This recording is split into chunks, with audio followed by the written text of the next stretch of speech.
Assalamualaikum warahmatullahi wabarakatuh. Semoga sahabat semua selalu dalam keadaan sehat walafiat, diberi rezeki yang melimpah dan barokah. Amin. Pada kesempatan ini saya akan menjelaskan fungsi tiap oplosan. Ini oplosan PPB tinggi booster ada dua, yang satu warna orange, yang satu hijau bening. Nah, yang warna orange ini untuk ikan kecil, ikan sekilo 5 sampai 10 ekor. Kalau yang hijau ini untuk ikan sekilo 4 3 2 1 up. Terus ini trigger. Jadi karena ada beberapa sahabat yang mungkin belum bisa memaksimalkan oplosan ini, saya harap dengan adanya penjelasan ini akan lebih terang benderang agar oplosan ini bisa maksimal digunakan. Jadi ini hanya beda kemasan aja. Isinya sama, cuma kemasannya yang beda. Nah, jadi, ini sebenarnya yang terpenting itu adanya di sini. Oplosan sama booster. Karena oplosan sama booster ini akan bekerja sama untuk manggil ikan dan kerjasama dalam penyebaran aroma esen ini. Jadi kalau pakai ini doang, itu bisa dibilang pincang. Kalau pakai oplosan PPB tinggi doang itu oplosan ini akan pincang.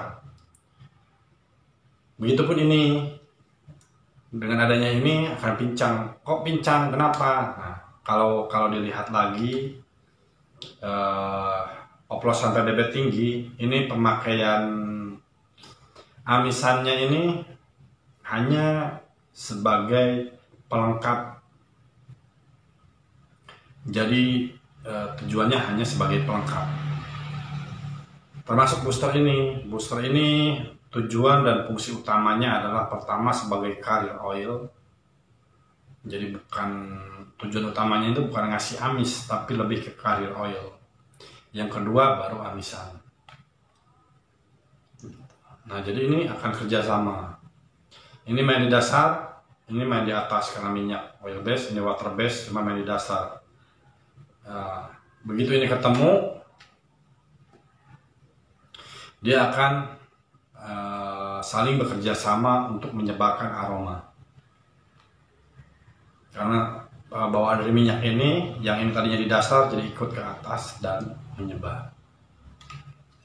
Terus untuk titik OD-nya gimana? Untuk titik OD itu aman, karena ini semuanya bahan food grade. Terus untuk trigger itu warna coklat, bisa pakai botol warna agak gelap. Nah, trigger ini semuanya dari bahan astiri. Jadi dari bahan-bahan bumbu dapur. Mungkin kalau udah yang beli, aromanya tuh nggak tajam. Aromanya biasa-biasa aja. Tapi efek dari trigger ini itu sangat terlihat signifikan dan sangat terlihat jelas dari indikator pelampung kalau pakai pelampung. Jadi kalau trigger ini kelebihan, efeknya kalau trigger ini kurang, efeknya makanya halus. Jadi kayak yang nggak dimakan ikan, hanya sebatas goyang, nggak ngetrik, goyang, tarik udah ada di dalam. Kadang-kadang ganti umpan, udah ada ikannya. Jadi saking halusnya makan, nggak terlihat dia makan. Nah, itu apabila trigger kurang. Apabila trigger kelebihan, itu makannya kasar. Trik, kasar banget sekali. Trik. atau sekaligus bikin kaget, cet, langsung nyelam. Nah itu efek trigger kelebihan. Kalau yang pas atau yang enak itu 2 kali ngetrik, 3 kali ngetrik langsung hilang. Kalau pengen lebih halus lagi, yang lebih enak lagi, ngetriknya sekali atau 2 kali, trik itu jalan pelan sambil nyelam. Itu antara 7 sampai 10 tetes untuk umpan 100 gram. Trigger cukup 7 sampai 10 tetes. Di Karawang di sini kalau dikasih 7 tetes itu makannya gitu. Trik nyelam pelan sambil jalan. Kalau dikasih 8 enak. Trik lep. Kasih 9 agak kasar. Trik lep. Kalau 10 bikin kaget. Trik cuma lebih kasar lagi, lebih cepat lagi. Trik gitu. Tapi kalau cuaca hujan, nah kalau cuaca hujan ini di Karawang di sini 10 tetes enak. Trik lep. Jadi menyesuaikan keadaan. Nah, terus untuk oplosan sama booster gimana? Nah, ini ada sedikit sharing dari Kang Wawan Jatireja Cikarang. Untuk Kang Wawan, terima kasih informasinya, mudah-mudahan bisa bermanfaat untuk yang lain. Salam ngopi lagi. Ya, jadi beliau ini pernah tester atau uji coba menggunakan pH air. Jadi sebelum mancing dites pH-nya, disesuaikan aromanya baru mancing. Setiap mancing dites pH, disesuaikan aromanya mancing. Tapi lama-kelamaan bosan ya. Karena tiap mancing harus cek dulu pH-nya. Nah, tapi mudah-mudahan informasi ini bisa manfaat untuk yang lain. Sekarang saya di sini pakai settingan oplosan 50, boosternya 10, terus triggernya 10. Ini dosis tinggi nih.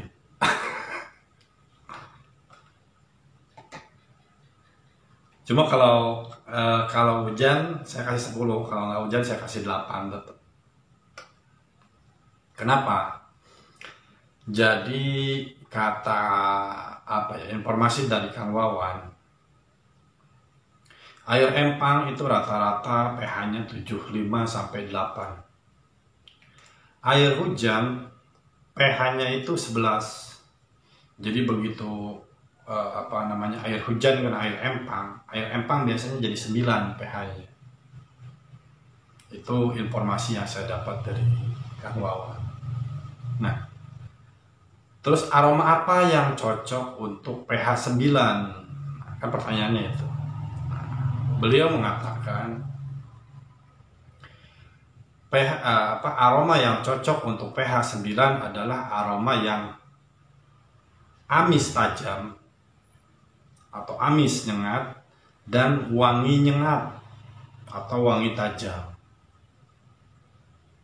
Dan ada beberapa artikel yang saya baca juga dari PC Forum, yaitu senior yang udah mengadakan uji coba jadi sama.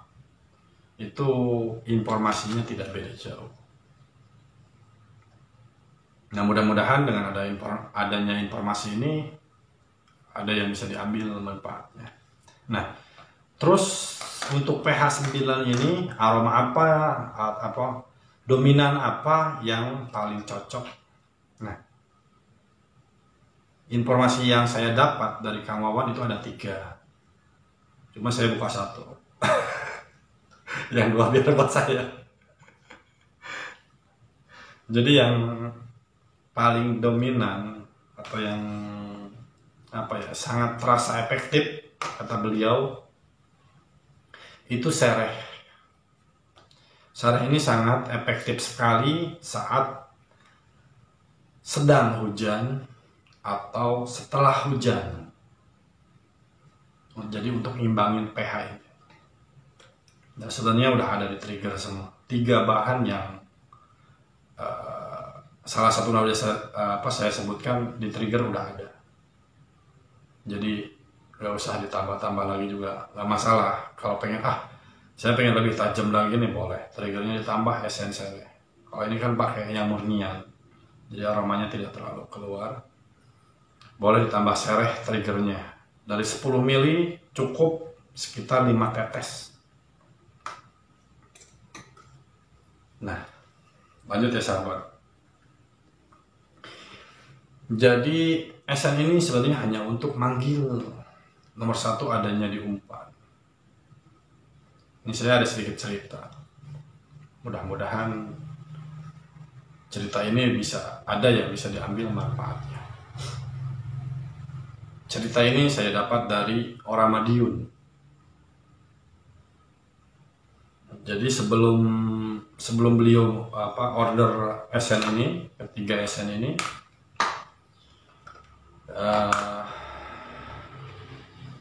beliau coba mempraktekkan umpan atau settingan yang ada di video-video umpan.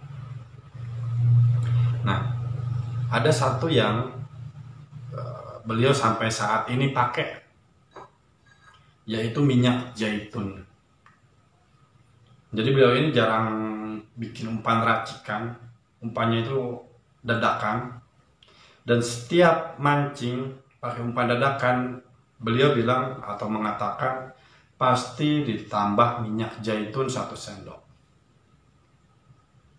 Dan yang beliau rasakan itu efeknya sangat signifikan sekali.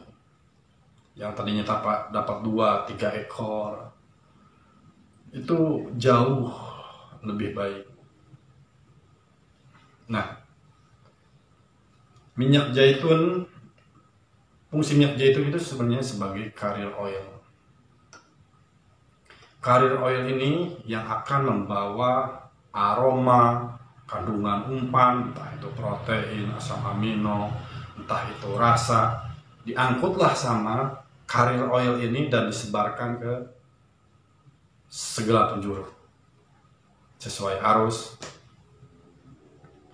Nah, jadi dengan adanya carrier oil pada umpan, itu akan memaksimalkan umpan, lebih cepat ditemukan ikan. Nah, dan carrier oil itu adanya di booster. Terus ada satu cerita lagi dari salah satu senior. Ini ceritanya baru 2 hari kemarin, di teleponan beliau cerita. Jadi cerita singkatnya sih gini. Jadi beliau ini diminta untuk ngambil ikan di empang ikan tawes. Jadi ikan tawesnya ikan tawesnya mau dimasak gitu. Jadi diminta mancing. Nah, mancing lah beliau. Karena targetnya ikan tawes, umpannya itu pakai tempe. Terus ya pokoknya yang buat tawes lah, tapi dasarannya tempe. Diteteslah esen yang ini, yang merah, oplosan PPB tinggi. Karena kebetulan dia bawa, kata beliau. Ditetes pakai mancing. Itu yang makan ikan tawes. Ikan tawes semua yang makan. Nah, terus anaknya beliau ini serok-serokan, namanya anak-anak ya biasanya. Serok-serokan di pinggir, dapat udang. Nah, udangnya diminta sama bapaknya. Coba jangan dia. Nah, udangnya diminta sama bapaknya. Terus dikupas. Ditetes asalnya. Pakai mancing. Yang pertama dapat ikan mas. Nah, terus karena masih ada sisa, pakai mancing lagi. Itu yang makan jair mulu, ikan nila mulu yang dapat.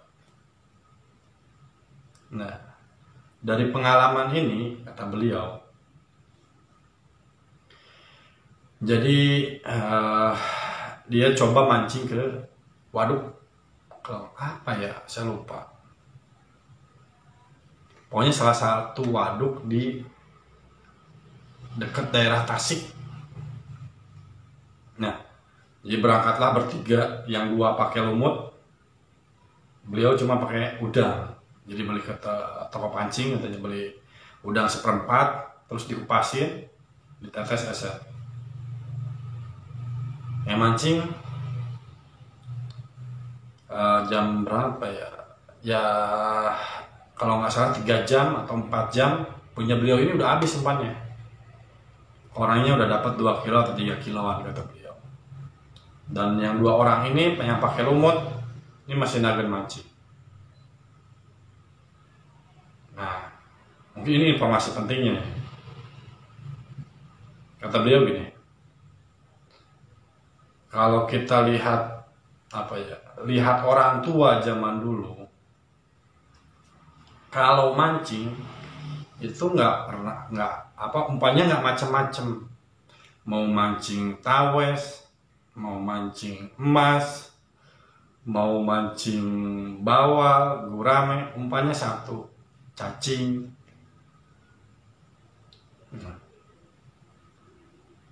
Sebenarnya ada apa dengan cacing? Nah, kan pertanyaannya gitu. Kandungan apa yang terdapat pada cacing? Nah, mengapa dia mancing nila atau mancing jair di waduk itu pakai udang? Karena kandungannya yang diperhitungkan. Itu. Dan poin penting dari cerita ini adalah bahwa esen ini hanya untuk manggil, makan tidaknya kembali ke umpannya. Loh, kok untuk manggil? Kenapa? Nah, kita kilas balik dikit nih ceritanya. Saat umpannya pakai tempe, itu yang makan ikan tawes. Padahal di empang atau di balong itu ikannya campur. Ada ikan tawes, ikan mas, ikan nila. Tapi kenapa yang makan tawes aja?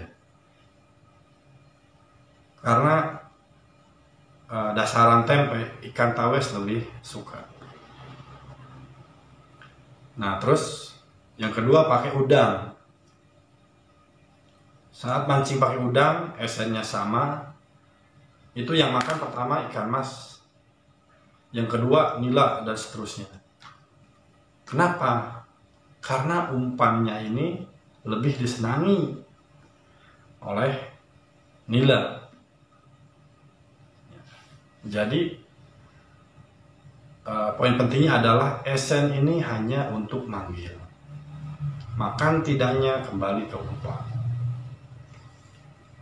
Jadi untuk penggunaan esen ini hanya untuk manggil aja. Nomor satunya itu tetap ada di umpan. Satunya ada di umpan. Kenapa? Jadi esen ini hanya membantu untuk menyebarkan kandungan yang ada di umpan dan mempertajam aroma. Dan umpan ini sangat berpengaruh sekali. Nah, ini cerita dikit lagi nih.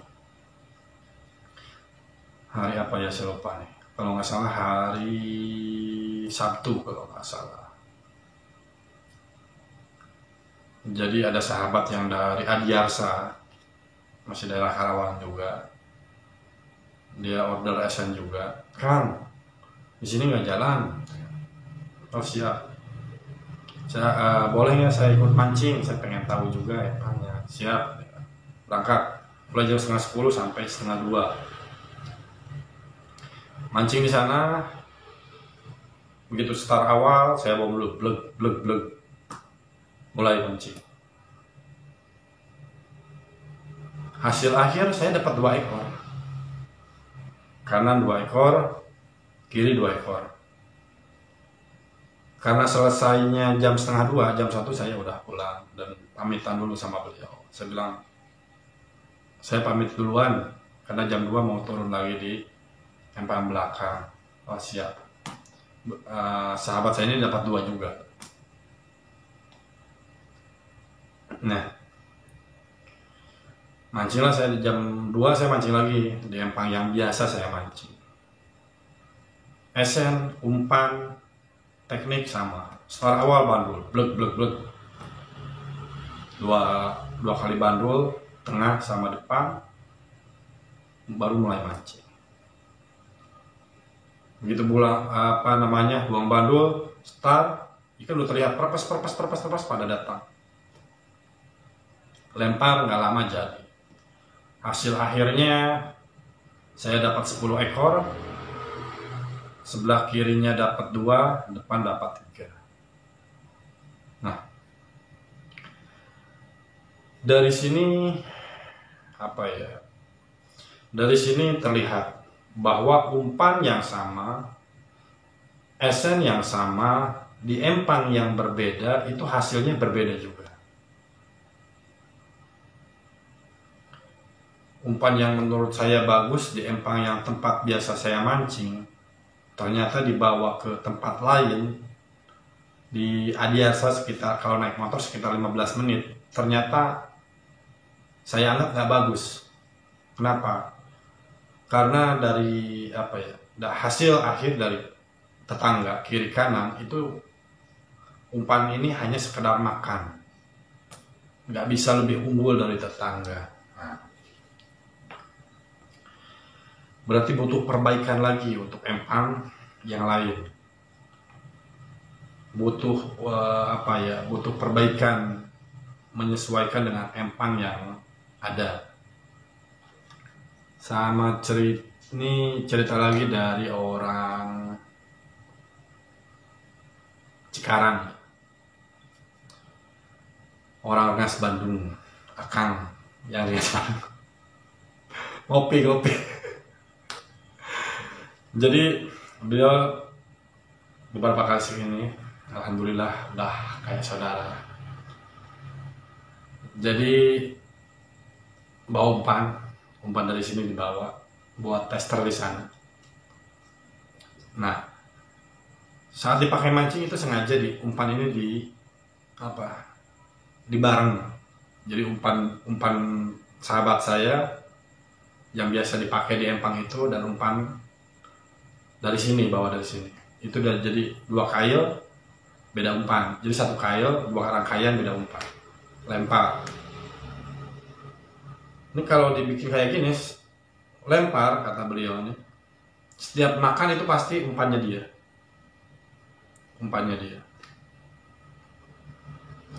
Kalau dibarengin setiap makan umpannya dia. Tapi kalau dikasih satu-satu, maksudnya satu berarti ini dua-duanya umpan dia, lempar makan. Punya saya dua-duanya lempar makan juga. Tapi saat dibarengin itu yang pertama dimakan umpan dia. Nah, terus dia tanyakan, menurut Akang kalau begitu gimana? Kalau menurut saya jelas umpan saya kalah. Dalam artian umpan Akang lebih cepat ditemukan dan ditelan ikan, dimakan dan ditelan ikan. Oh, berarti benar. Jadi emang umpan ini, kata sahabat saya ini, di empang ini sangat cocok sekali.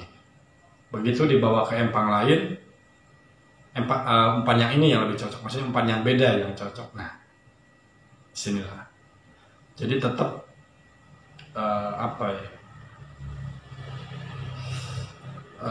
tidak ada umpan yang bagus untuk semua empang. Tidak ada umpan yang pasti bagus di setiap empang. Tetap harus ada analisa dan perbaikan setiap empang. Bagus di saya belum tentu bagus di tempat lain. Begitupun sama, bagus di tempat lain belum tentu bagus di saya. Entah itu pengaruh pH, entah itu pengaruh air. Kalau pH saya kurang begitu hafal, karena saya belum pernah uji coba dan nggak punya alatnya. Jadi kalau cerita-cerita pH, saya nyerah, ampun. Daripada salah. Jadi kalau udah cerita-cerita pH saya diam aja. Kembali ya sahabat. Jadi dari beberapa cerita yang tadi saya ceritakan, saya ambil kesimpulan, dan ini memang ini cara berpikir saya, bahwa yang nomor satu itu adanya di umpan, bukan di esen.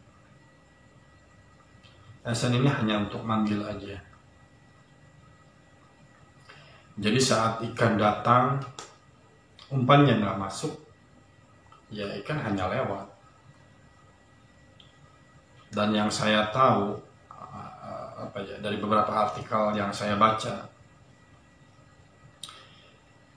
itu ada yang Pak Dokter Osman itu mengatakan ikan ini sangat sensitif sekali atau sangat canggih sekali. Hanya melewati umpan dia udah tahu, ini umpan cocok nggak buat saya, ini umpan aman nggak buat saya, ini umpan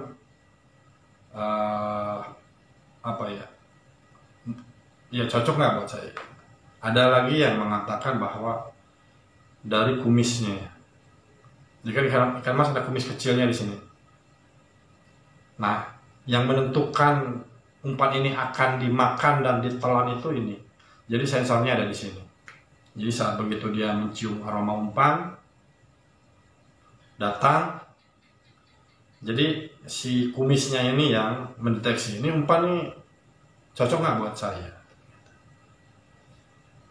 Kalau masih tanda tanya dia dicip-icip, sedot keluar, sedot keluar. Kalau dia merasa bagus, ditelan. Tapi dari dua pendapat ini intinya sama. Jadi si detektor atau si indera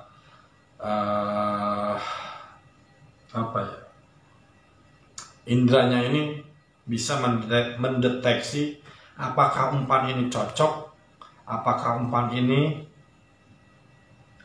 manfaat buat saya. Jadi seperti itu. Kalau menurut dia cocok dan manfaat, dia telan.